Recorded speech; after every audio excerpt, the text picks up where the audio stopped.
Shalom Ibu Bapak jemaat yang dikasihi Tuhan. Pada sore hari ini kita akan kembali merenungkan firman Tuhan yang terambil dari Matius pasal 26 ayat 36 sampai 46. Dan sebelum kita membaca dan merenungkannya, mari kita berdoa mohon bimbingan Roh Kudus. Ya Allah Bapa yang bertahta di dalam surga, yang kami puji dan kami sembah di dalam nama Tuhan Yesus Kristus. Sungguh kami mau mengucap syukur ya Bapa kehadirat-Mu atas pertolongan dan penyertaan Tuhan di dalam hidup kami. Khususnya pada saat ini ya Bapa, kami ada di tengah-tengah persekutuan ibadah keluarga. Biarlah Roh Kudus yang menguasai kami ya Bapa, menguasai hati, pikiran, mulut, dan pendengaran kami. Sehingga ketika kami membaca dan merenungkan firman-Mu, Roh Kudus-Mu yang menuntun kami, untuk kami boleh memahami apa yang menjadi kehendak Tuhan di dalam hidup kami. Biarlah Roh Kudus-Mu juga yang mampukan kami, tidak hanya sebagai pendengar-pendengar firman-Mu yang baik, terlebih lagi kami dijadikan pelaku-pelaku firman yang berkenan di hadapan-Mu. Inilah kami ya Bapa, ampunilah kami atas segala salah dan dosa kami, sehingga kami layak di hadapan-Mu untuk menerima berkat firman-Mu. Berfirmanlah, hanya di dalam nama Tuhan Yesus kami mengucap syukur dan berdoa kepada Bapa di surga. Amin.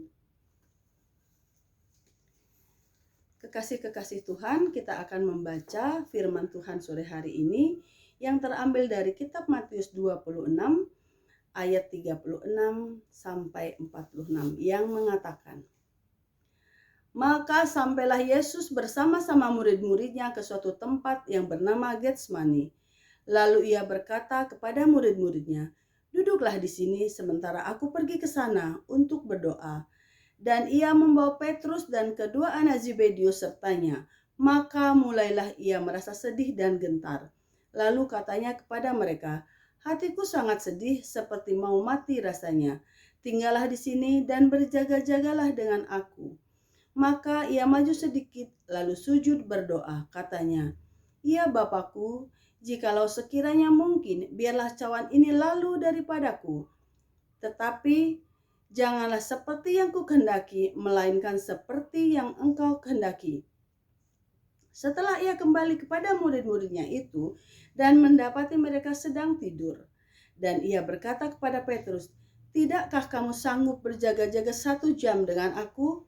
Berjaga-jagalah dan berdoalah, supaya kamu jangan jatuh ke dalam pencobaan.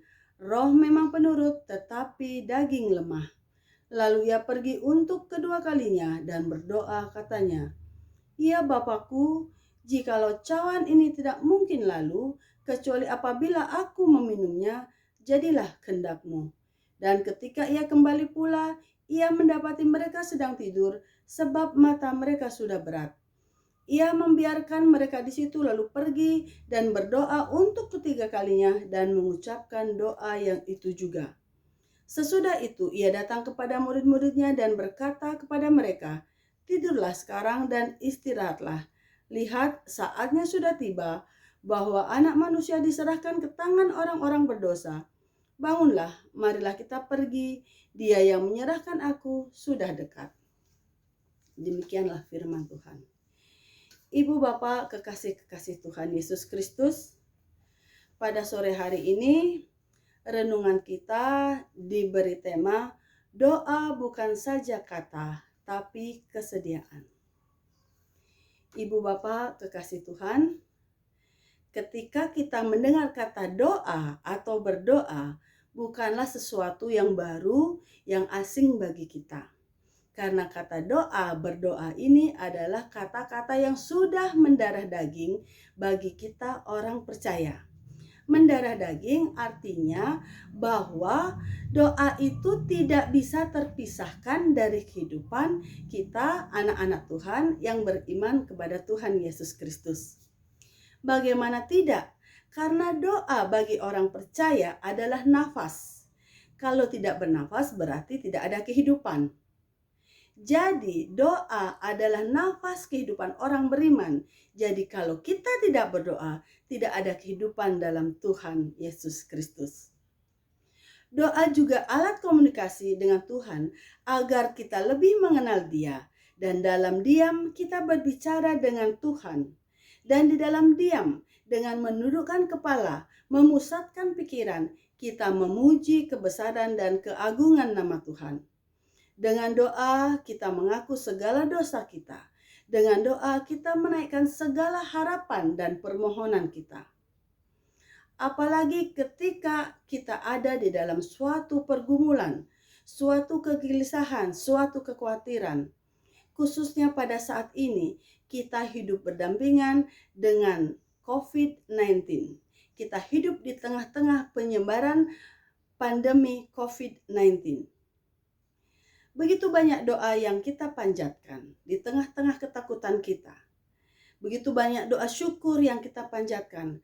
Kita bersyukur karena penyertaan Allah dan pertolongannya memampukan kita umatnya bertahan dalam situasi yang menakutkan dan merisaukan akibat dampak pandemi COVID-19 ini.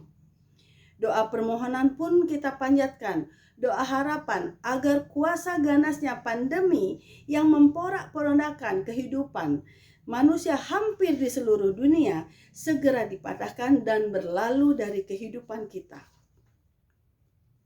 Sehingga ketakutan, kegentaran, kegelisahan, penderitaan dan segala macam pergumulan dampak dari COVID-19 ini tidak lagi menguasai dan menghantui kehidupan manusia, khususnya kehidupan kita, kehidupan orang-orang yang percaya kepada Tuhan. Dan dengan memanjatkan doa, hati kita yang tulus dengan memanjatkan doa yang berserah kepada Tuhan. Dan doa yang dinyatakan tidak hanya dengan rangkaian kata-kata semata, tetapi doa yang kita panjatkan disertai dengan kesediaan hati untuk dibentuk oleh Allah seturut kehendaknya dan rancangan Tuhan di dalam hidup kita. Doa bukanlah alat untuk mengendalikan Tuhan agar Tuhan mengabulkan segala keinginan kita, agar Tuhan menuruti segala keinginan kita. Tetapi doa adalah satu pola kehidupan, yaitu bentuk pengakuan kita atas kedaulatan dan kuasa Tuhan di dalam hidup beriman kita.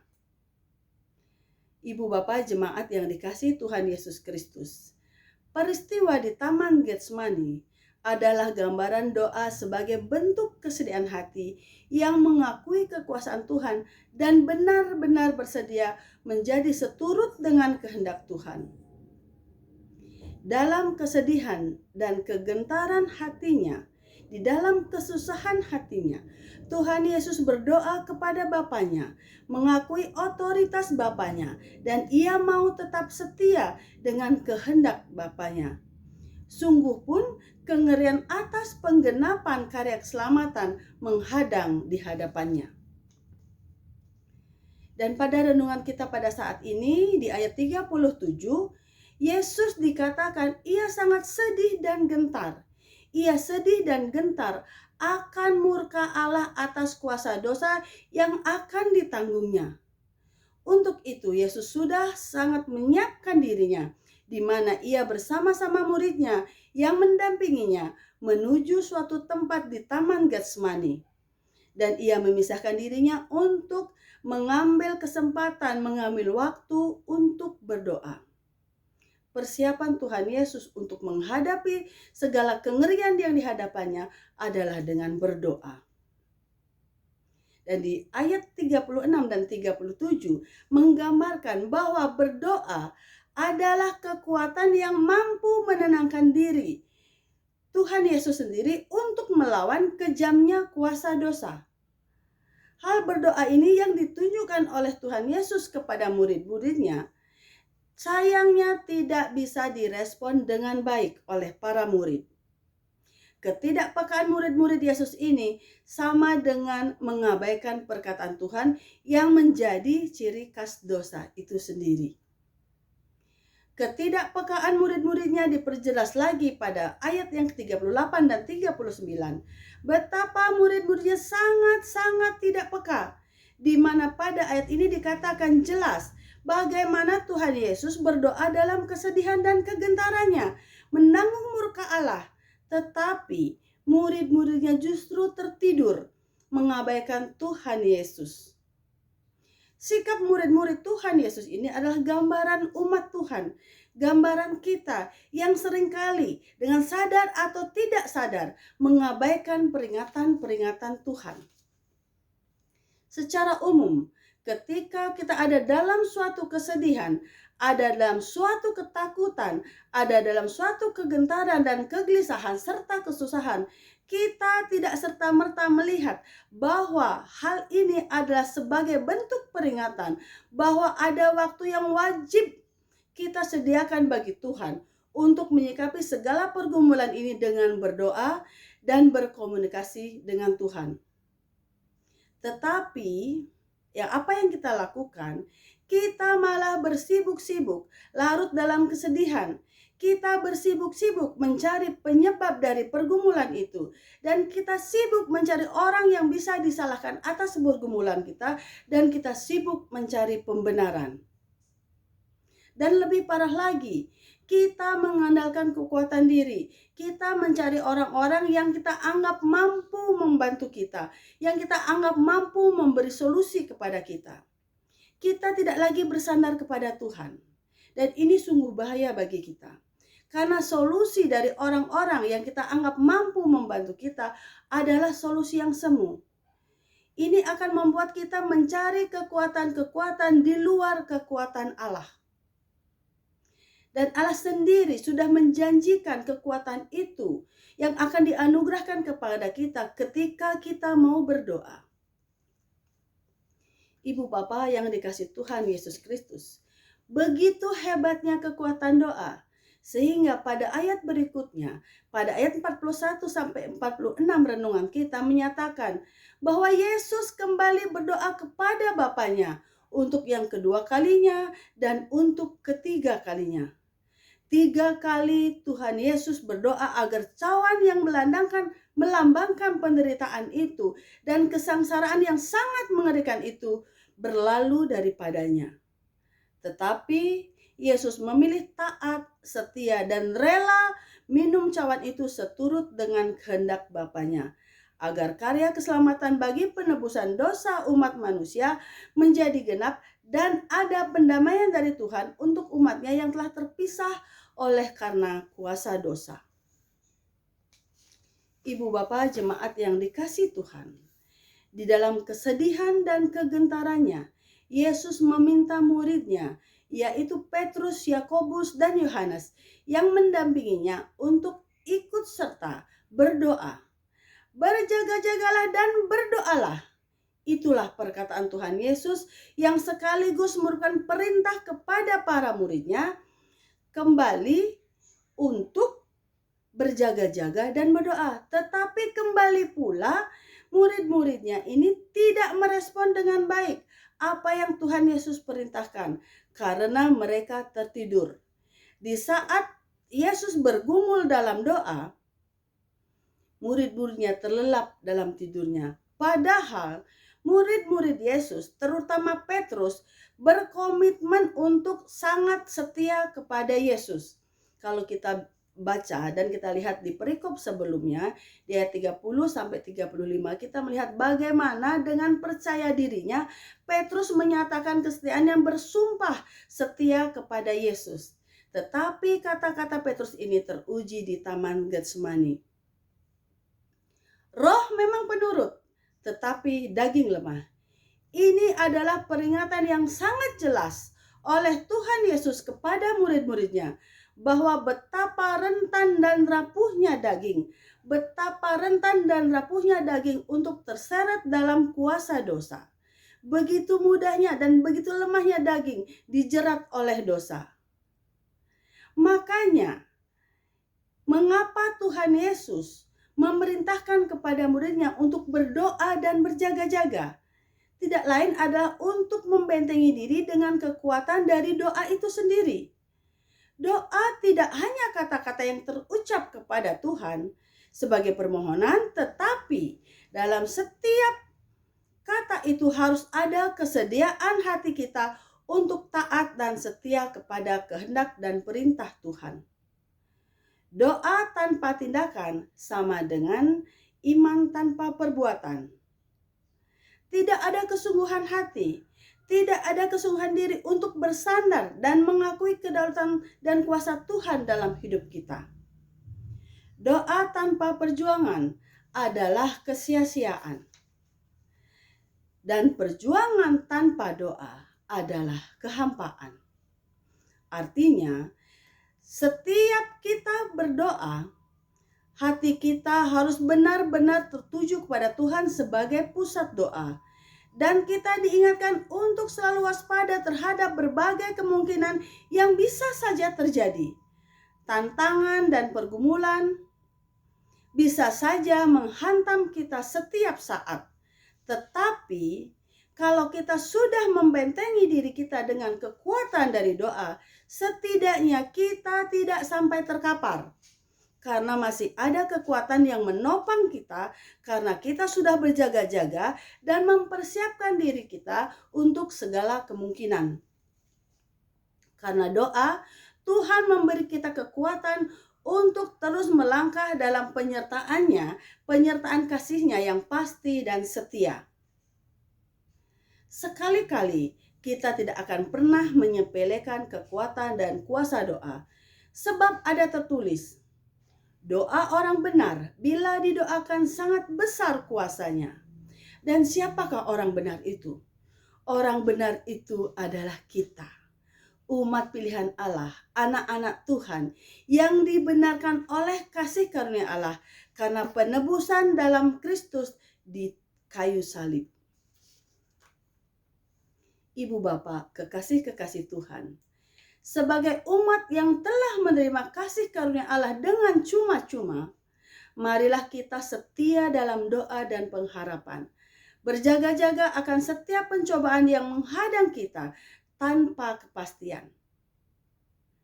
Bukan sekadar doa rutin tanpa makna, tetapi doa yang kita panjatkan adalah doa yang didasari oleh hati yang bersyukur dan kesediaan diri untuk seturut dengan kehendak Tuhan.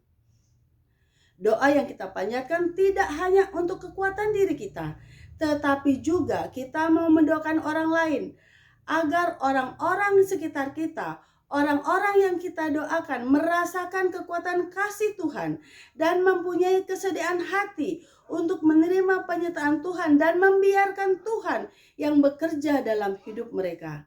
Dan mereka mau turut dengan kehendak Tuhan, Yesus Kristus. Mau hidup lurus bersama Tuhan seturut kehendak-Nya. Hidup yang didasari oleh kekuatan doa yang tidak hanya terucap, tetapi doa yang diwujud nyatakan dengan kesediaan hati untuk taat dan setia kepada perintah Tuhan. Hidup yang berdasarkan doa, hidup yang dilandasi oleh kekuatan doa kepada Tuhan, hidup yang seturut dengan kehendak Tuhan. Itulah yang Tuhan kehendaki di dalam hidup kita. Itulah yang Tuhan kehendaki agar kita selalu berada dalam kasih Tuhan. Kiranya Tuhan memberkati kita dengan firman-Nya. Amin.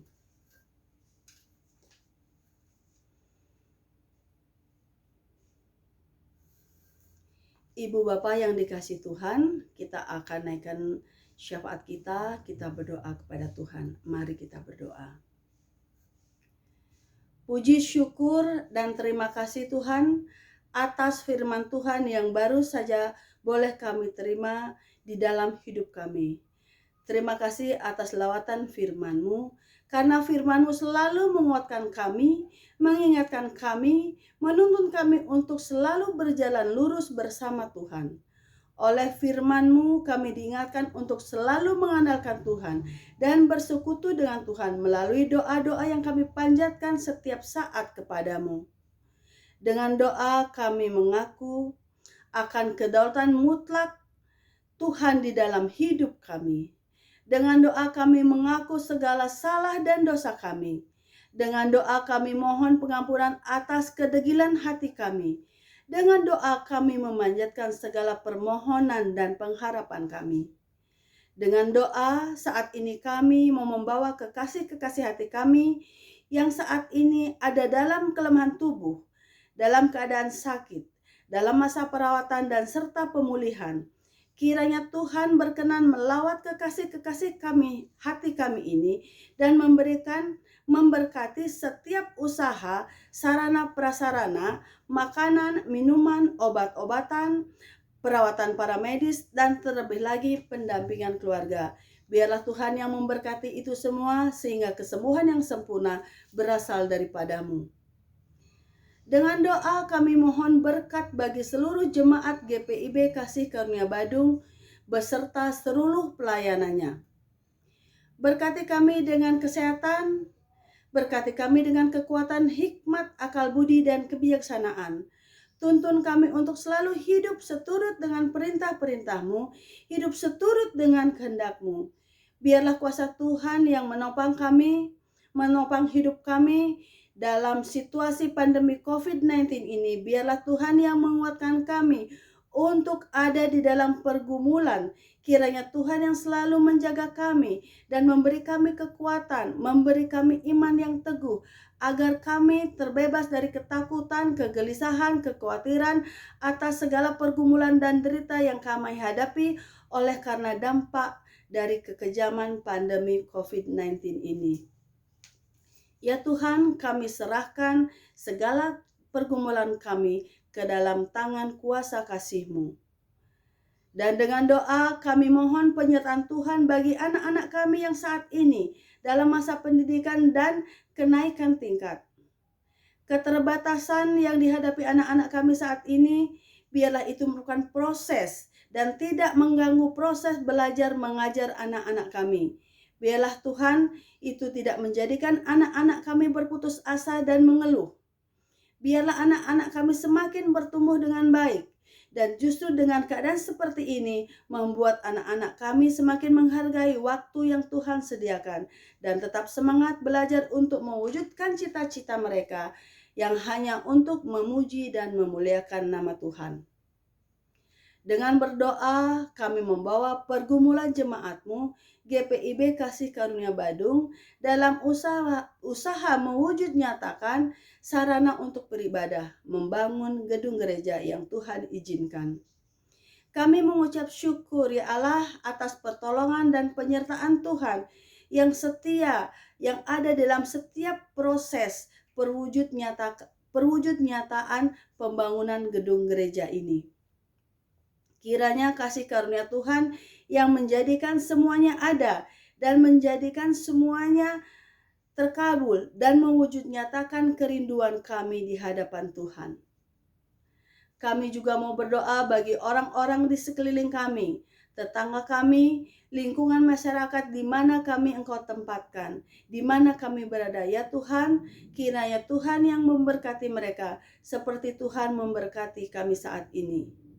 Kami juga mau berdoa untuk bangsa dan negara kesatuan Republik Indonesia di mana kami ditempatkan. Segala bentuk pemerintahan kami serahkan kepada kuasa tangan Tuhan.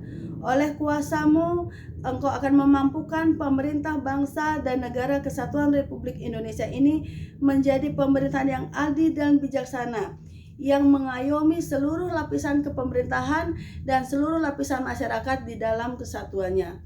Khususnya Tuhan pada saat ini, saat-saat bangsa kami berusaha untuk menanggulangi penyebaran COVID-19. Dan biarlah Tuhan yang memberikan kekuatan agar pemerintahan kami mampu memberikan pelayanan kesehatan yang terbaik bagi seluruh warganya.